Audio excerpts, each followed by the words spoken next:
All right, it is 7:30 on this, what is it, Monday? No, it is Wednesday, October 15th. That means it's time to find out if you guys like it or not. Right now, my mic's a little hot, so I'm going to bring that down for you. Hang with me just for a second, everybody. All right, stand by. Here we come. All right, we should be back in business now. All right, I'm producer Chris, in case you didn't know. And tonight we're talking about everything from Halloween candy to how often you swap out your towel and more. So let's talk about how you guys can join the conversation. All right, let's go ahead and show that graphic that we do at the top of every half hour. We're streaming, as you know, so there are a lot of different ways to join the conversation. We should be streaming on YouTube right now.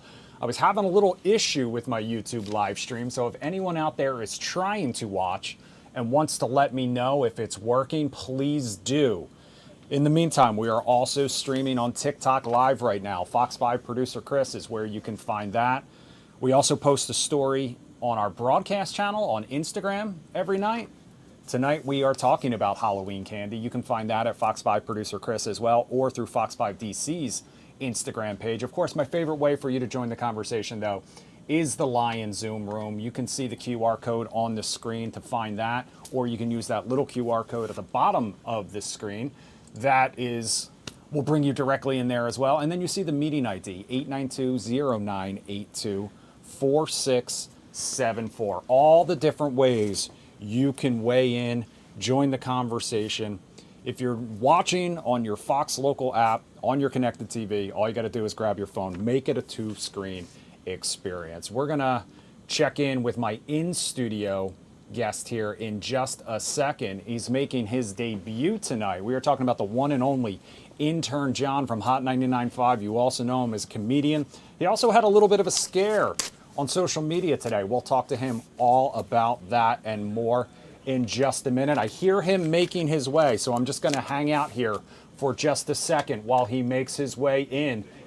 We are talking about the very much alive intern John joining us now live. Thanks so much for being here. Crazy day. Yeah, can you explain to people what happened while I pop this up on that's his Instagram. This was a video he posted there today. Intern John, 2012 to 2025. Yeah. It got some fans a little nervous. So it's my anniversary being on the radio station, and so my producer was trying to do something sweet and posted happy anniversary, but the black and white photo with the years makes it seem like somebody passed on. Yeah. And so I was coaching hockey, got off the ice, I had 1,000 texts. I'm like, oh no, I'm alive. Yeah, here I am. Sorry. I'm giving everybody a little bit of a scare, but I appreciate you coming back from the great beyond. Thank you so much. Pleasure to be here. To hang out with us tonight. Yeah, This is your first time doing the show with us. I'm very excited. All right. Speaking of the great beyond, we're going to start off tonight, if you're ready to dive right in. Let's do it. Talking about Halloween. Let's go. All right, and whether people are afraid of the dark. Have you heard about this? Adults being afraid of the dark. Yeah, I like sleeping in the dark. Yeah. But I don't like being in the dark otherwise. Don't like being in the dark. Yeah. More than a quarter of American adults are actually still afraid of the dark. Persistent fear, often dismissed as a childhood issue, but it continues to affect millions of adults. Many cope by sleeping with a nightlight or leaving a main light on all night. Experts say, as a matter of fact, that this fear of the unknown, childhood anxieties, it just doesn't fade away. It is an evolutionary instinct, as a matter of fact. I get more nervous at hotels. I don't know the layout, and that's where it's I gotta leave a light on the bathroom so I know I'm not gonna jam my leg into the bed and then forget where I am. So here's another interesting fact about it. It says more men are likely to be afraid of the dark than women. So John, I'm going to start off with you. Being afraid of the dark. You say that you don't necessarily mind it, but on the other hand, it depends on where you are. Yeah, I also know if there's a bump in the night, I have to go investigate, and that's why I have to be I'll go check I'll be the man and go check it out. Job, please, right? No wonder we're afraid please of don't the hit dark. me. Yeah, I'm fragile. Allison's joining us in the Lion Zoom room tonight. Allison, welcome back as always. Chris, how's it going? It's going. It's Wednesday night. It's intern John, so that makes everything better. Allison, I'll be honest with you. I grew up in the Philadelphia, suburbs, but it was a rather urban area. Then I came to Washington, D.C. for school. But then I go home with my wife. She's from upstate New York. It is so dark. Oh, sure. And all you hear is the animals. There are no street lights. There are no sounds of ambulances. And that's the kind of dark that really freaks me out. Yeah, I don't mind the dark at all if it's in my familiar area. I know my way around my house, in the dark with no problem. But if I'm someplace unfamiliar, I would like some type of illumination, a little night light or something in the corner, that I can see in case I have to get up quickly and get going. Yeah.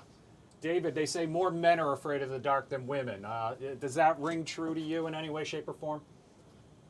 Well, I mean, not only do we have to be afraid of the dark, but, when I'm standing in the sun, I see this dark shade behind me. I'm afraid of my own shadow. I can't stand that thing. I gotta run from it. Yeah, I know a few people. The good news is that if I am afraid of something in the dark, I think Melissa would be there to have my back. No? Are you shaking your head at me, Melissa? She said, no, you got this. Can you hear us? Can you hear me? I can hear you. All right. How you doing? I was trying to work this mic out, but it doesn't. It's not No working. worries. No, dark. The darker, the better. The darker I can't. It takes a lot for me to wind down, especially when I'm teaching all these classes during the day and the evening. And the moment I fall asleep, I want to fall asleep. I don't want to see a speck of light, nothing. And also, if I was involved too, when I was involved, I'd rather be in the dark. I want to be in the light. I want to be in complete darkness. That's a makes me totally fall asleep different better. conversation. Oh, absolutely. So whether Absolutely. you're a lights on or a lights off person, maybe we'll save that for the next time. In the meantime, let's talk about this next story now, okay? A couple of Dodgers players who, let's just say they believe in the great beyond, like we were talking about before, and intern John, and resting in peace. A couple of Los Angeles Dodgers actually aren't staying with the rest of the team while they play in Milwaukee. They played the first 2 games of this NLCS there. Mookie Betts has refused to stay at the team hotel, you see it right there, the Pfister, for years because he believes it is haunted. Instead, he gets his own Airbnb nearby. His teammate, Teoscar Hernandez, says he doesn't have any issue with the supernatural, but his wife does. And since she was on the trip with him, they stayed somewhere else too. So, John, refusing to stay in a hotel because you think it's haunted. Do you like this? Would you ever do that if a partner came to you and said that they would refuse to stay somewhere? It depends on the hotel, right? There's the Lord Baltimore Hotel in Baltimore, which is like the most haunted hotel apparently in the city. I stayed there once, and the rumor was it's a little girl that haunts it. Kid ghosts are the worst of all time. If there's any child ghosts here, I'll kick a child ghost. I don't want to hear laughing. I don't want to play catch with a child ghost. Yeah, I think that kind of goes back to our days of watching The Shining with those 2 little twins. Those creepy little twins. Christina, have you had any, brushes with the supernatural world? Do you believe in ghosts? Would you be unwilling to stay in a hotel if you thought it was haunted? Yeah, I actually used to work at the Lord Baltimore Hotel. Oh, there you go. Can you hear me? Yeah, oh yeah. And I was a wedding planner there, and it's very creepy. I will tell you that. It's one of those places where you definitely want to get in and out. So yeah, I agree. I like it. I would not stay somewhere that's creepy and potentially even haunted. So I think it would creep me out too much. I couldn't even sleep. I wouldn't be able to sleep. All right. And when I used to work there, it was like a creepy, very old, creaky kind of place. So no. All right. I know one person in the Lion Zoom room who's had who perhaps has had a ghost experience, and that would be Mrs. Producer Chris. John, this is my wife Molly. Hey, girl. You told me a story early on in our relationship about having maybe a brush with the great beyond. Yes, I have a ghost story, but before I do that, I'm going to just blow up your spot and let everyone know that today is producer Chris's birthday. Let's go! And Spankings! make sure all the regulars have a chance to wish you happy birthday today. Thank you very Happy birthday. much, Molly. I appreciate it. Thank you, John, very much. And thank you to everybody in the Lion Zoom room for joining us tonight on my birthday for this show. So, Molly, share your ghost story with us, if you don't mind. So I was on a trip to India in college, and we were staying at a very, very old hotel, like probably 300 or 400 years old. And I woke up in the middle of the night and just had a feeling there was like a presence in the room, and actually saw something move through the room. And the next day I asked the person who was sleeping in our room if they felt anything, and they said the weirdest thing happened to me. I couldn't sleep all night, and it felt like someone was coming in and out of the room. So it validated it for me. Yeah, no, that's a hard no for That me. pass, my God. Yeah, I'd walk home exactly. from You India. are way braver than I am, because there is no way in hell that I would have stayed in that room for the rest of the night. All right, let's continue on with this theme of Halloween now, but this time we're talking Halloween candy. A separate new survey finds the average American eats through their Halloween candy stash twice before trick-or-treaters even show up. That would be me. I would 100% be that person. 1 in 4 people admit they've had to restock their Halloween candy 3 or more times. The survey also showed how people prep for the big night. About a third of Americans say they're early planners, stocking up and decorating by October 1st. Nearly as many admit they're scrambling to get in the spirit at the last minute. As for the DMV's favorite Halloween candy, a recent poll shows people in Maryland and Virginia like Hershey milk chocolate bars. People in DC prefer gummy bears. People in Virginia buy 15% more candy corn than the national What in the average. hell are we doing? Are you a Virginian? I'm from Minnesota. I live in Maryland, but first Okay. gummy bears. Gummy bears. Not Reese's? I'm a huge. I'm surprised. I'm shocked at the lack of Reese's That's the best stuff. on this list. However, candy corn is what I wanted to talk about tonight, and I Oh. made it our broadcast channel topic. As you can see right there, a hot one. Laura says she likes it. You have to eat them one segment at a time because they each have their own flavor. I guess that's the white, orange, and yellow. Is that true, though? I've I never mean, heard that in my life. I wouldn't know because tastes they like wax. throw up. to Yes. me. Kathleen says candy corn is one of the classics for Halloween. I enjoy them once a year and that's enough. Lovely shell. If it was an ice cream flavor, I would consider it, but I don't like it despite having some when I was younger. And Freddie says, I've seen candy corn before, but I don't like it. You like Reese's Cup. There you go. Freddie likes the Reese's. All right, next up, we've got Diva. Okay, that's Allison. It's very sweet, but she likes it. Nikki says it's old school, prefers a Reese instead. Jocelyn says, I've never liked candy corn. To me, it was like Charlie Brown getting a rock. After Dolan says, candy corn is a trick, not a treat. Don't like them. And Tanaya says, so nasty, equal to the peeps. John, do you like the candy corn? I think candy corn is like when you chew it, your brain's telling you shouldn't have this in your mouth. I don't understand. That it's like decoration. Yeah. Do you know what I mean? I They have like different flavors 100% too. agree with No, that. that's it. Pour it out, dude. Give it to the bad kids you don't like. Yeah. Or the that's coworkers exactly you it. don't like. David, how about you? Are you a candy corn guy? Candy corn is Satan's Halloween candy. Yes. It comes from the That's devil, but it's worst when it's 6 years old. You find it underneath the couch, and then you eat it all dusty and crusty with all the fuzz on it too. So there's also like the ones that are like the pumpkin shaped. You know Oh what I mean? yeah, those So are still. It tastes like wax though. Yeah, still. it's still terrible. It's still terrible. Allison, how about you? You said it's sweet, but you do like it.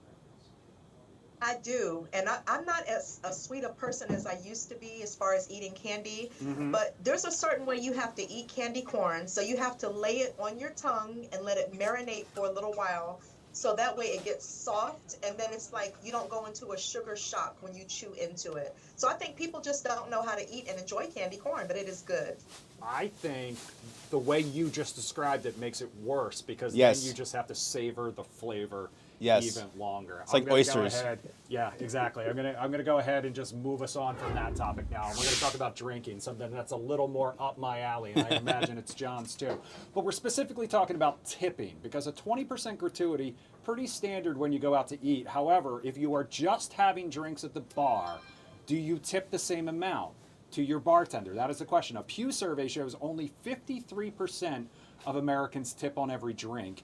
Bartenders say fewer people are paying their tabs in cash, and that means they are seeing less in tips than when people used to tip $1 or so per drink, or maybe just the change left from when they would order their tab. They also say tipping should be the same whether you're at a dive bar or a fancy hotspot. So, John, what's your rule for tipping when it comes to drinks? I'm a whiskey on the rocks kind of guy, so Okay. that's like fairly easy. I think if you're making like the cocktail or doing a bunch of complicated drinks, for sure tip. But for me, it's like if I'm by myself getting a drink on the rocks, $1 here or two. But if you're having them make like a Long Island or Manhattan, something that takes A a while, little more if they gotta pull complicated. multiple bottles in or forget like 4 drinks at once, then I think you need to make it worth their time. Yeah, I'm a chronic over tipper no matter what across the board. People know that about me Sure. by now. When it comes to drinks, I try to be even more generous, 20%. Like, I mean, that's 20 cents if it, on the dollar. Sure. Like, that's not nearly enough for the work that they're doing. Of course. For some of the drinks that I'm ordering. But I also shared the story a little earlier today. I was at the Round Robin Bar down at the Willard this weekend, and they gave me the thing, and it had the like 18, 20, 22% or custom option. I went with the custom option because I was going to leave a nicer tip, and then I completely flubbed it. Oh, no. Messed it up, left like an 8-cent tip. Oh, so no. I demanded they ring me up again. That's good. Just so I could leave a tip, because I refuse to ever look like the bad guy. Of course. When it comes to my drinks, because I don't want them to spit in my next one. Yes. Christina, how do you feel about this when you're going up to the bar? Do you open a tab? Do you pay per drink? And when you're paying, do you tip on each drink or just on the end total? Open up a tab and I pay for the tip for the entire bill.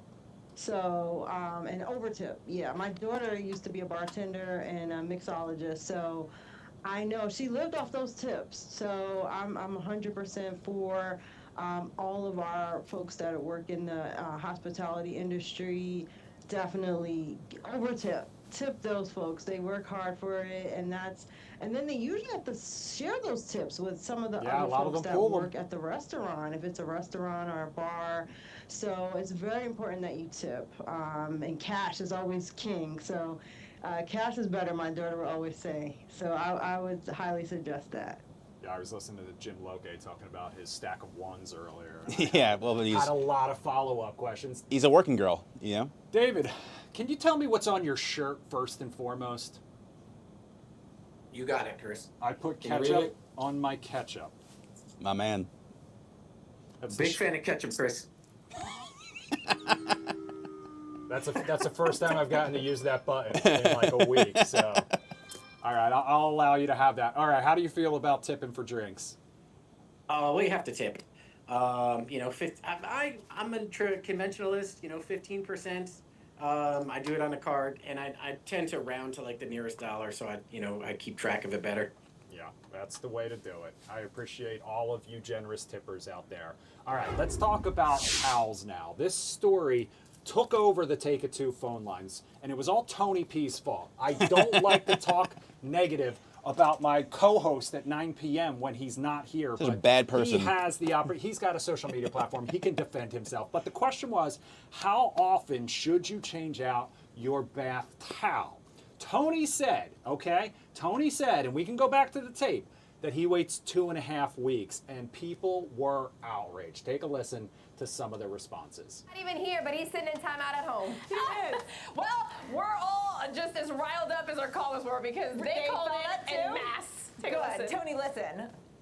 Sylvia Lawrence calling from Stafford, Virginia, talking about the towels, how often you switch them. Well, I only use my towel once, and I switch it out every day. I also believe in washing them with Clorox, so all of my towels are white, but they can only get used the one time. That's it. Thank you. Bye. Clorox. Hi, this is Lisa calling from Maryland. I believe you should switch your towels out every 3 to 4 days. If you can't do that, then okay, 5, maybe a week. No longer. Thank you. Hey, what is DC? I like to comment on using a towel. Actually, you can only use a towel once, maybe twice, due to the bacteria, and you don't want to catch no rashes on your towel. But use your own discretion. Also, you can check with a doctor, and they'll let you know if you don't want to catch no type of, I don't want to touch them, sores, webs, and things like that. So use your own discretion. Thank you. Man, people are like, what in the world? So there you go. There you go. King Willie, I don't know what was going on in the background of his Somebody shop, called him a but liar. Did you hear that? I did, yeah. Yeah, his wife's called him a liar. Of course. Use it once. John, Okay. Once. I was shocked by the number of people who said they only use a towel once. They're lying. What is the correct number of I'll times? like use it and then like let it air out, so it's not, if it's damp still, that's gross. If you let it air out, it's just yours, that's probably fine. But maybe have a couple wipes, dries. But as long as you let it air out and dry, that's fine. If it's in the ball and it's moldy, that's a little bit different. Yeah, I mean, if it's got a smell to it, Yes. that's obviously a deal breaker. Allison, what's the right number of times to use a towel before you swap it out? I would say maybe about a week.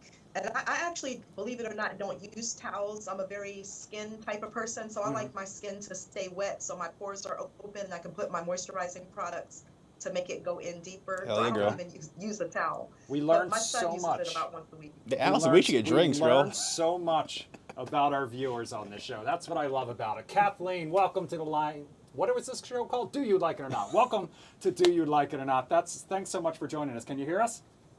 Yes, I can hear you. Can you hear me? I can. Your shot's frozen, but we can hear you. So how often do you swap out your towels? I would say every 3 days. Yeah, that seems reasonable. Midweek. All right, let's find out how often Jackie Smith swaps out her towels. Hi, Mom. Mom, can you hear us? You're slowing it down. Happy birthday, Chris. Adorable. Thank you. How often are you swapping out your towels? We do once a week. Once we a let week. it dry, hang it up. Yeah. So, Freddie, how often are you swapping out your towels?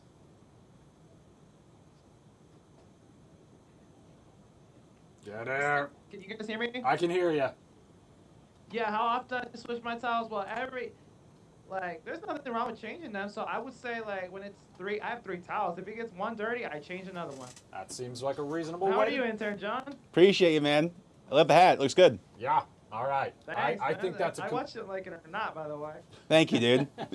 Freddie is a loyal viewer, and we That's awesome. appreciate it. All right, listen, I'll be honest with you. I probably wait about a week as well, but that doesn't necessarily mean that I'm using it every single day because I'm probably not showering every single day. That's fair, that's too. my confession. I'll give myself a boo on that one. All right, guys, hang tight. Keep the comments coming. You can throw them over in our YouTube chat, assuming the YouTube stream is working. When we come back, we're going to talk about Southwest's new boarding policy and more. We'll be right back.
Mic's on. All right, welcome back to Do You Like It or Not on this Wednesday night. John, are you a big travel guy? I do like travel. I was just in Mexico for a bachelor party. I'm going to Iowa next week for a football game, so you know, yin and the yang. College football, I'm guessing? Yes, Minnesota versus Iowa. Should be fun. Is that alma mater? I'm from Minnesota originally. Went to a small school in Minnesota, so just to do something different. Yeah. All right. Well, let's talk about travel a little bit, because if you want to get away with Southwest next year, this is your official heads up. The airline changing its boarding policy, I should say. Gone are the days of open seating where you show up super early to get in line to claim the seat you want. Instead, passengers will be assigned seats. But a look at how they will implement this policy has some people feeling slighted. Passengers will be boarded in 8 separate groups. If you are flying in the new first class section or are a frequent flyer, you'll be automatically lumped in group 1 or 2. From there, flyers with window seats will board, then those in middle seats, then finally in the aisle seats, starting in the back of the plane and working your way forward. You can pay extra to get into a priority boarding group to ensure there is overhead carry-on space for your bags. So this new method of assigned seating, do you like that or not? I feel horrendous for the gate agents because that's going to be a disaster. I know it was by your seat. That seems like I'm not getting paid enough to tell you not to get on the plane. You know what I mean? Like, flying's miserable as it is. It's a horrendous experience. You see photos of like planes, like the Pan Am days, where it's like they had steak and room.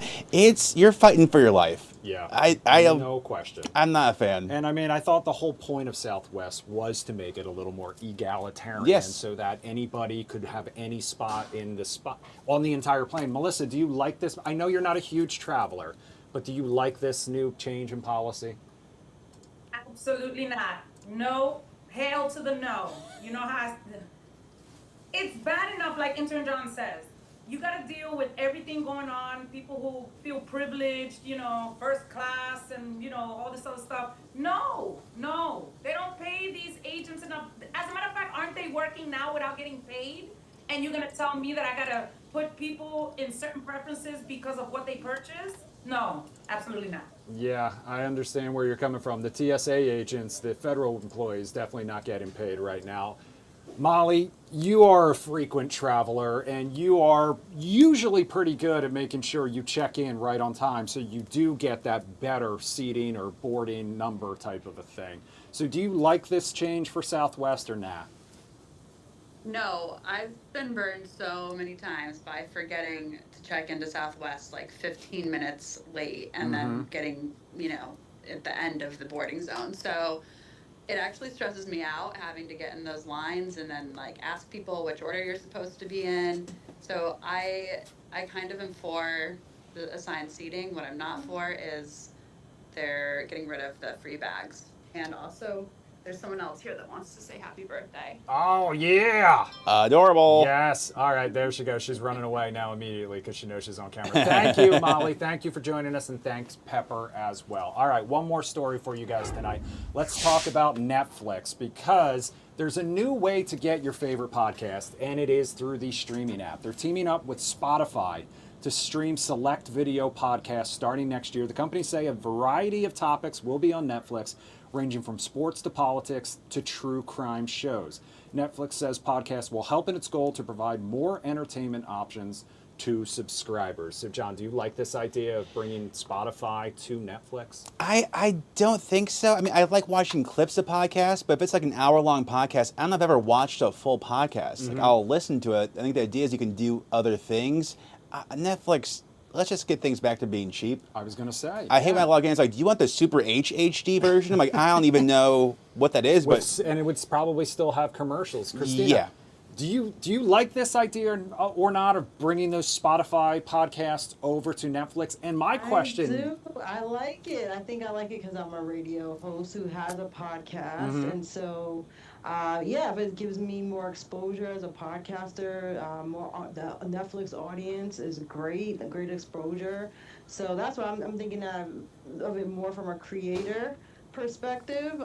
Just getting that distribution on Netflix, I think that's pretty big for a creator. So, and I think a lot of people actually are into watching podcasts, and they're becoming bigger, even on Amazon. Amazon has their own podcast platform within Amazon Prime now. So I think Netflix is trying to compete with that and bring more content onto the platform. So I like it.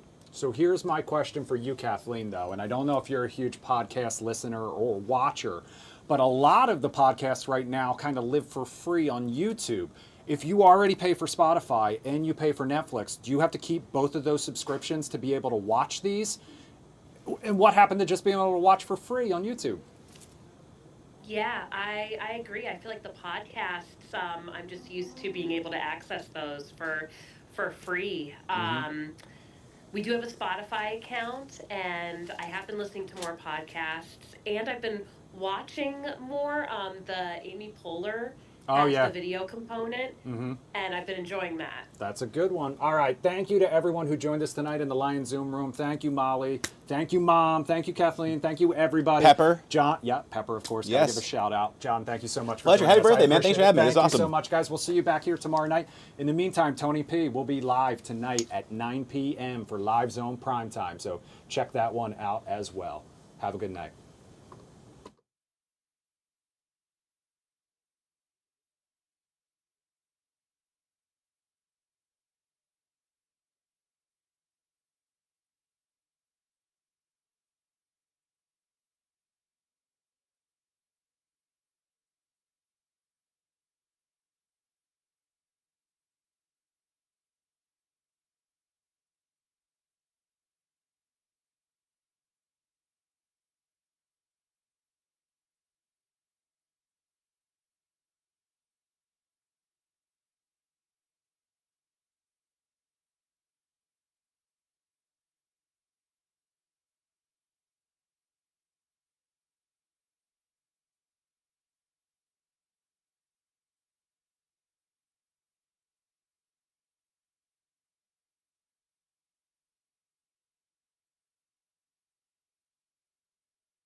And so we're going to have a phenomenal ballroom. This is going to be one of the best anywhere in the world. There won't be anything like it, actually.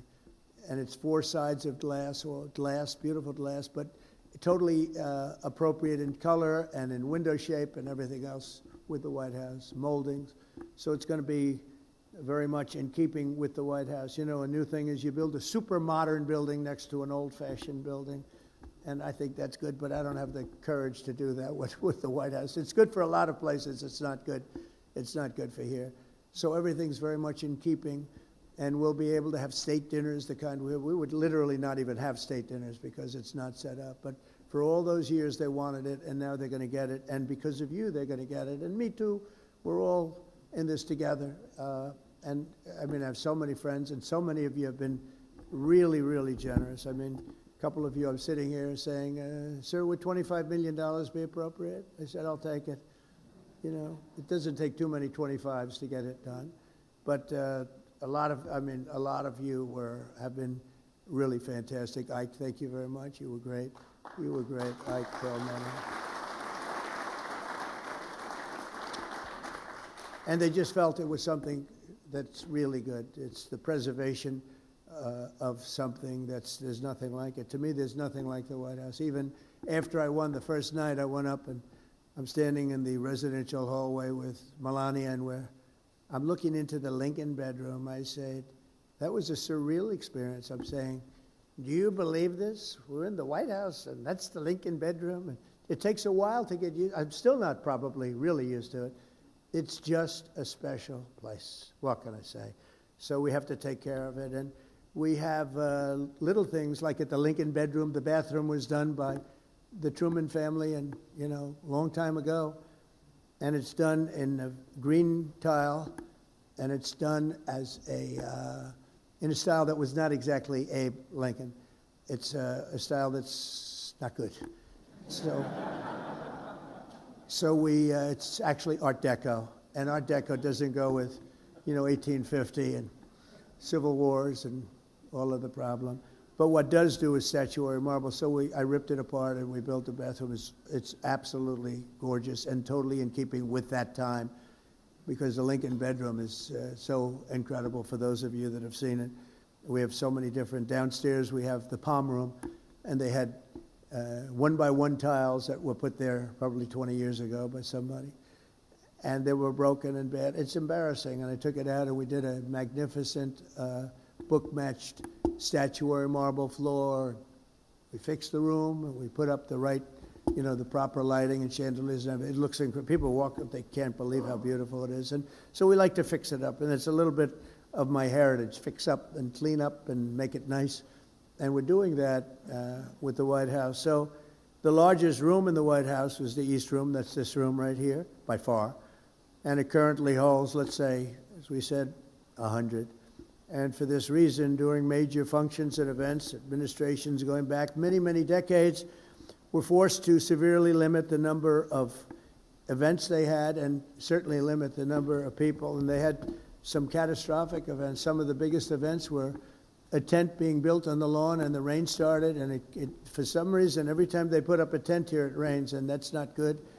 And they tended to use a lower level, which is, they have pretty big land here, but they used a lower level where the rain would just seep into the ballroom, and it wasn't pretty when you're sitting down having dinner, talking about, hello, President Xi, and how have you been, and hello, Emmanuel from France, and all the different people that we've had here.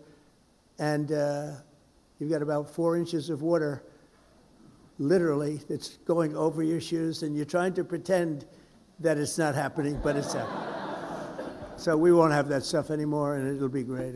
We really need it. The United States is the greatest and most powerful nation on earth, and American presidents need to be able to host events at the White House that reflect the demands of the time and that can carry out the prestige of what we're all doing. I mean, we're a country that a year ago was dead. We were a dead country a year ago, as many of you know.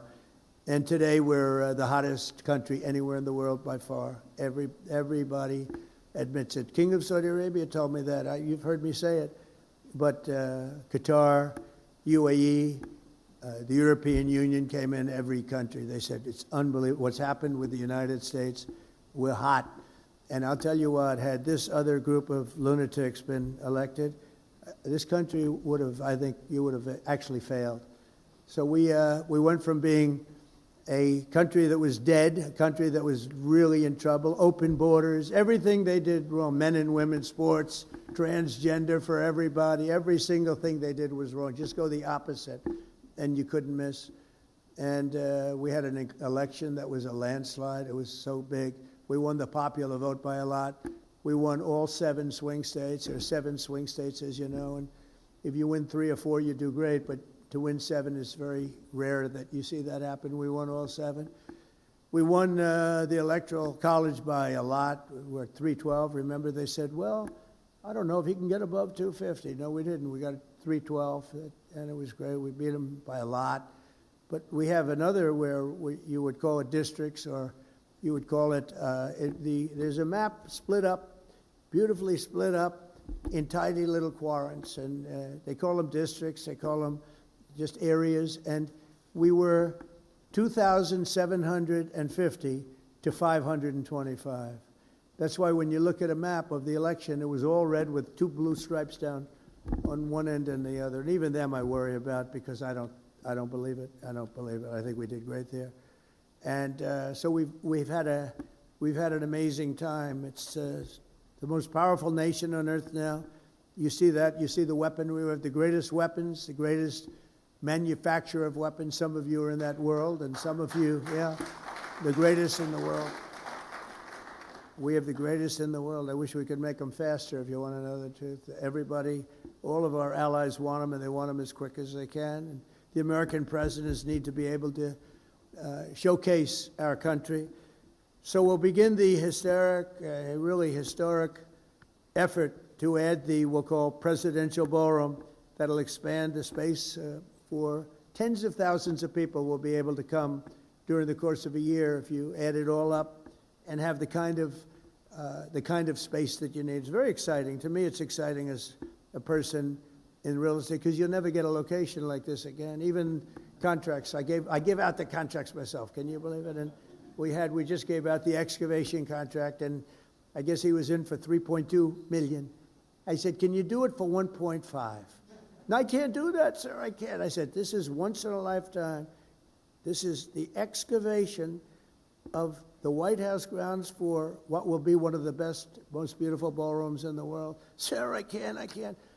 So, but I got him down to 2 million, so it's not terrible. So we got it. And so many people were so great. Carrier, it's a great company, air conditioning. He called, he said, sir, we'd like to donate the air conditioning. I said, that's a beautiful thing. I appreciate that. He's donating it to the, not giving it to me, giving it to the country. He donated the air conditioning, a steel company, a great steel company, a great man, actually. He said, sir, I'd like to donate the steel for your ballroom. I said, well, that's nice. And I found out, how much is the steel? I called the contract. Sir, it's down for 37 million. I said, this is a nice donation, right? He wants the steel, and he wants to make it great steel as opposed to garbage steel because they dump a lot of garbage around, you know. Steel is like everything else, including human beings. Steel could be high quality and it can be low quality. He wants to make sure it's high quality. And so many different people are donating services and they're donating products to the ballroom. It's amazing. If we keep going like this, I may be able to build it for nothing. You know, we'll get it built for nothing.